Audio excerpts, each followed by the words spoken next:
তখনও গলার মধ্যে ওই উলঙ্গ তরবারিটা ঝোলানো রয়েছে, ওই খালি তরবারিটা তখনও ঝোলানো রয়েছে। হযরত ওমর রাদিয়াল্লাহু তাআলা আনহু তার ভগ্নিপতি সাঈদ, হযরত খাব্বাব রাদিয়াল্লাহু তাআলা আনহু, হযরত ফাতেমা বিনতে খাত্তাব রাদিয়াল্লাহু তাআলা আনহা নিয়ে দুজাহানের বাদশা শাহনশাহে দুজাহান ইমামুল আম্বিয়া ইমামুল মুরসালিন শফিউল মুজনবিন রহমাতুল লিল আলামিন নবীর দরবারে নিয়ে যাচ্ছেন। 40 জন সাহাবায়ে কেরামদের নিয়ে আল্লাহর নবী দ্বীনি আলোচনা করছেন, ওয়াজ করছেন। আল্লাহর নবীর মজলিসের মধ্যে হযরত ওমরের এন্ট্রি হচ্ছে, প্রবেশ করছেন। সাহাবায়ে কেরামের মধ্যে আল্লাহর নবীর চাচা যান হযরত হামজা রাদিয়াল্লাহু তাআলা আনহু দাঁড়িয়ে গিয়ে বলেছিল, ইয়া রাসূলুল্লাহ, ইয়া হাবিবাল্লাহ, হুজুর আজ একটু অনুমতি প্রদান করুন। ওই খাত্তাবের বেটা ওমর যে আপনার হত্যা করার হুঙ্কার ছাড়ে, আপনাকে হত্যা করার গর্জন দেয়, আপনাকে হত্যা করার চ্যালেঞ্জ দেয়, ওই ওমর আজকে সামনে, হুজুর একটু অনুমতি দিন, আমি হামজা তাকে শিরচ্ছেদ করব। আল্লাহ নবী বললেন, না না চাচা যান, থেমে যান, থেমে যান। আজকে হযরত ওমরের আমি নবী আমার কাছে আগমন, এটা কখনো খারাপের নয়, এটা কখনো আমি নবী আমার কাছে আগমনটা, হযরত ওমরের আজকে আগমনটা এটা ইসলামের বিরুদ্ধে নয়, বরং আজকে আমি নবী আমার মনে হচ্ছে হযরত ওমরকে আল্লাহ দ্বীনের জন্য কবুল করে নিয়েছে। থামো, হযরত ওমরকে আসতে দাও। হযরত ওমর এসেছেন। কি কঠোর শক্ত হৃদয়ের মানুষ। হযরত ওমর বলেন, আমি খাত্তাবের বেটা ওমর।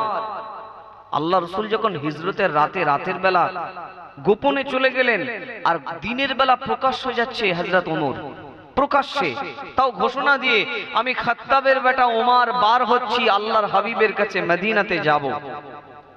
কারো সাহস শক্তি থাকলে আমি ওমরের আমার সামনে রাস্তায় এসে দেখা করো। দিনের বেলা প্রকাশ্যে জনসম্মুখে ঘোষণা দিয়ে তিনি হিজরত করেছিলেন। তো এসে বলছেন, ইয়া রাসূলুল্লাহ, ইয়া হাবিবাল্লাহ, হুজুর আমি আমার জীবনের অতীতকে আর স্মরণ করতে চাই না, আমি সত্য পেয়ে গেছি, আমি মিথ্যাকে পরিত্যাগ করতে চাই। জা আল হক ওয়া যাহাকাল বাতিল, আমার কাছে সত্যের প্রকাশ হয়েছে, অসত্য থেকে আমি আমার অবস্থানকে সরিয়ে নিতে চাই, আমি অন্ধকার থেকে আলোর পথে আসতে চাই।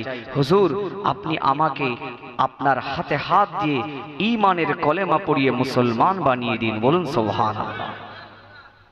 হযরত ওমর ঈমান এনেছেন। ওই রাসূলুল্লাহ কাবার চাদর ধরে দোয়া চাইতেন আল্লাহর কাছে বারবার, আল্লাহ আপনি ওমরকে ইসলামের মধ্যে দেন। লাভ কি হয়েছে দেখেন, লাভটা কি হয়েছে। 40 জন সাহাবায়ে কেরাম তখন ঈমান এনেছেন।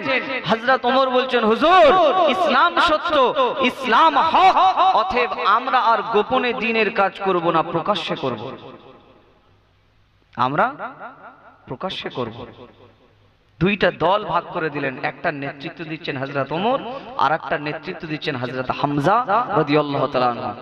উনি যখন এই 40 জনের দুইটা ভাগের দল নিয়ে যখন কাবা বাইতুল্লাহর দিকে যাচ্ছেন, আল্লাহর তাকবীর দিতে দিতে গোটা কুরাইশ গোত্রের মানুষরা তারা ফুলকুচকো হচ্ছে।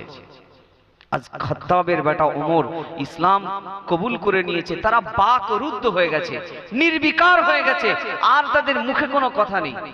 এতদিন সাহাবায়ে কিরামদের ধরে ধরে মারছিল, ঈমান আনলেই, জানতে পারলেই তাদের পানিশমেন্ট দিচ্ছিল, শাস্তি দিচ্ছিল, তাদেরকে বিভিন্ন ভাবে কষ্ট দিচ্ছিল, নির্যাতন করছিল। আর হযরত ওমর সাহাবায়ে কেরামদের দল নিয়ে কাবা বাইতুল্লাহর দিকে আগিয়ে যাচ্ছেন নামাজ পড়বেন বলে। আর আল্লাহ রাসূল সাল্লাল্লাহু আলাইহি ওয়াসাল্লাম সেই দলের মধ্যে রয়েছেন দুইটা দল, আর এই দলটা দেখছে, অন্যরা দেখছে, কোনো কথা বলছে না, নির্বিকার। রাসূলুল্লাহ ওই দিনে নিজের জবান মোবারক থেকে একটি লাকাব দিয়েছিল, ওমর ফারুক। ফারুক, ফারুক মানে পার্থক্যকারী, ন্যায় এবং অন্যায়ের মধ্যে পার্থক্যকারী আমার ওমর আজকে বজ্র কণ্ঠে সিংহের মতো, বীর পুরুষের মতো চোখে চোখ রেখে অন্যায়ের বিরোধিতা করে ন্যায় এবং অন্যায়ের মধ্যে আমার ওমর প্রাচীর তুলে দিয়েছে। বলুন সুবহানাল্লাহ। আমার ওমর শুধু ওমর নয়, ফারুক, ন্যায় এবং অন্যায়ের মধ্যে পার্থক্যকারী। বলুন সুবহানাল্লাহ। তো আল্লাহ রসুলের এক্সপেকটেশন হযরত ওমরের থেকে বেশি। তা আল্লাহ রসুল হাত ধরেছেন, ওমর কতটা ভালোবাসো আমাকে, যে হযরত ওমর আল্লাহ রসুলের ইন্তেকালের কথা শুনে পাগল হয়ে যাচ্ছে। ইয়া রাসূলুল্লাহ, ইয়া হাবিবাল্লাহ, হুজুর, হুজুর আমি ওমর, আমি আমার জীবনের ভালোবাসি। হুজুর আমি ওমর, আমি আমার নিজেকে ভালোবাসি। তারপরে দুনিয়ার সব কিছুর থেকে আপনাকে বেশি ভালোবাসি, আপনাকে বেশি মহব্বত করি। আল্লাহ নবী ওই সময় বলেছিলেন, এই ওমর তুমি পরিপূর্ণ মুমিন মুসলমান হতে পারো না। কিছুক্ষণের জন্য হযরত ওমর রাদিয়াল্লাহু তাআলা আনহু দিশেহারা হয়ে গেছে। আমি কি কথা বললাম, আমি কি শব্দ চয়ন করলাম, কি বাক্য প্রয়োগ করলাম, যার কারণে রাসূলুল্লাহ আমার ব্যাপারে এত বড় হুঁশিয়ারি বাণী বলেছেন। লা ইউমিনু আহাদুকুম হাত্তা আকুনা আহাব্বা ইলাইহি মিন ওয়ালিদিহি ওয়া ওয়ালাদিহি ওয়ান নাসি আজমাইন। এই ওমর, যতক্ষণ পর্যন্ত তুমি তোমার নিজের থেকে আমি নবী আমাকে বেশি না ভালোবাসবে, নিজের জীবনের থেকে বেশি না ভালোবাসবে, ততক্ষণ পর্যন্ত তুমি কামেল মুমিন মুসলমান হতে পারবে না। ছেলে মেয়ে বাপ মা দুনিয়ার মাল মাথা হাত সব কিছুর থেকে তো বটে, আবার ওমর তুমি তোমার নিজের থেকে যদি আমি নবী আমাকে বেশি না ভালোবাসো, তাহলে তুমি কামেল পরিপূর্ণ মুমিন হতে পারবে না। হযরত ওমর কিছুক্ষণের জন্য যেন দিশেহারা হয়ে গিয়েছেন, তিনি যেন সংজ্ঞাহীন হয়ে গিয়েছেন, তিনি যেন বাকরুদ্ধ হয়ে গিয়েছেন। কিছুক্ষণের জন্য চুপ থেকে মনে মনে তিনি সংকল্প করতে লেগেছেন। কি কথা বলেছেন সেই কথাটা ভাবতে লেগেছেন, মনে মনে সংকল্প করতে লেগেছেন, না না আমি উমর, আমার কি এমন দাম আছে, আমি উমরের মতো উমর গোটা আরবে জমিনে, গোটা হেজাজের জমিনে কত উমর আছে, আমি উমরের মতো কত উমর গোটা আরবে জমিনে আছে। কি নাম আছে তাদের, কি সম্মান আছে তাদের, কি বিশেষ মর্যাদা আছে? না না, তাদের কোনো সম্মান নেই, মর্যাদা নেই। ওই শত শত উমর নামের মধ্যে আমি খাত্তাবের বেটা উমর, আল্লাহ আমাকে যে সম্মান দান করে দিয়েছেন, আমাকে যে মর্যাদা দান করে দিয়েছেন, আমাকে যে দরজা দান করে দিয়েছেন, এই সম্মানটা কেবলমাত্র আল্লাহ নবী দয়ার রাসূলের সঙ্গ, আল্লাহ নবীর সংস্রব গ্রহণ করার জন্য, আল্লাহ নবীকে নবী হিসেবে মেনে নেওয়ার জন্য, আল্লাহ নবীকে আদর্শের মডেল হিসেবে মেনে নেওয়ার জন্য, আল্লাহ নবীকে মহব্বত করার জন্য আমি উমরকে আল্লাহ সম্মান দিয়েছে। আমি উমর ইবনে খাত্তাব, আমার নাম থেকে যদি আল্লাহ নবীর পরিচয়টা বাদ দিয়ে দেওয়া হয়, আমি উমরের থেকে যদি আল্লাহ রাসূলের পরিচিতিটাকে আলাদা করে দেওয়া হয়, আমি উমর, আমার এক পয়সার মূল্য থাকবে না। আমি উমরের যতটুকু সম্মান, এই সম্মানটা আল্লাহ নবীর কারণে। হযরত ওমর এবার তিনি উইথড্র করে নিলেন, বক্তব্যটাকে ফিরিয়ে নিয়ে বলছেন, ইয়া রাসূলুল্লাহ, ইয়া হাবিবাল্লাহ, হুজুর, হুজুর আমি উমর, আমি খাত্তাবের বেটা উমর, হুজুর আমি আমার ছেলে মেয়ে, আমার মা বাপ, আমার দুনিয়ার মাল মাতা হাত, এমনকি আমি উমর, আমি আমার নিজের জীবনের থেকে হুজুর আপনাকে আমি বেশি ভালোবাসি। আল্লাহর নবী ওই সময় বলেছিলেন, ও হযরত উমর, এবার তুমি কামেল মুমিন মুসলমান হয়ে গিয়েছো। তকবীর দেন, নারায়ে তাকবীর, নারায়ে তাকবীর। আওলাদে মুজাদ্দিদুজ জামান, আওলাদে মুজাদ্দিদুজ জামান, দাদা পীরের হক সিলসিলা, দাদা পীরের হক সিলসিলা, সিলসিলায়ে হক মুজাদ্দিদুজ জামান হিজবুল্লাহ।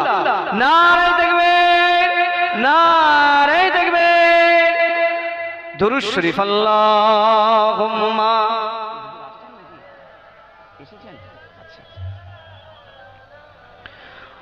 ওয়ালা আলে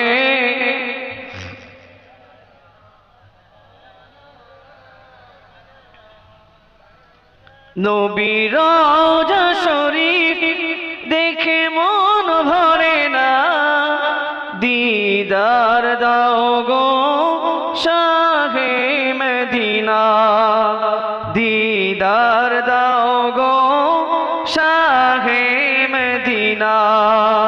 নবীর রওজা শরীফ দেখে মন ভরে না, দিদার দাও গো শাহে মদিনা, দিদার দাও গো শাহে মদিনা। আরশের মেহমান করেছেন আল্লাহ, আরশের মেহমান করেছেন আল্লাহ, কত শান কত মান মোর কামলিওয়ালা।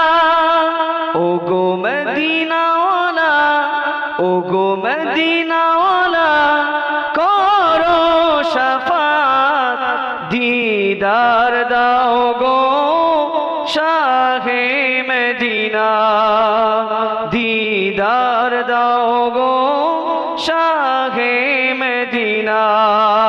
আল্লাহুম্মা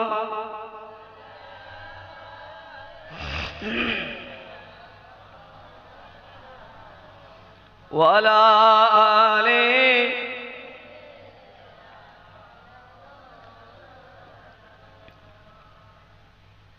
হযরত ওমর বলছেন, হুজুর আমি ওমরের কি দাম আছে, আমার কি নিজস্বতা আছে, আমার কি পার্সোনালিটি আছে, আমার নিজের ব্যক্তিত্ব বলে কি আছে, যা আছে তো সবই আপনার ওসিলায়। বলুন সুবহানাল্লাহ। আমার কোনো দাম নেই, আমার নাম থেকে যদি আল্লাহর হাবিব আপনাকে আলাদা করে দেওয়া হয়, আমি ওমরের আর কোনো মূল্য থাকবে না। আমার নিজের থেকেও, প্রথমে বললেন আমি আমাকে ভালোবাসি, তারপর আপনাকে ভালোবাসি। রাসূল বললেন পরিপূর্ণ কামেল মুমিন মুসলমানের সম্মান লাভ করতে পারোনি। হযরত ওমর চিন্তা করে বললেন, না হুজুর, আমি ওমর, আমি আমার নিজের থেকেও আপনাকে বেশি ভালোবাসি। আল্লাহ রাসূল বলছেন এবার পরিপূর্ণতা লাভ করেছে। বলুন সুবহানাল্লাহ। ভালো বাসা তাদের এরকম মৌখিক স্বীকারোক্তি ছিল না, কাজের মধ্যেও তারা প্রমাণ করেছেন, কাজের মধ্যে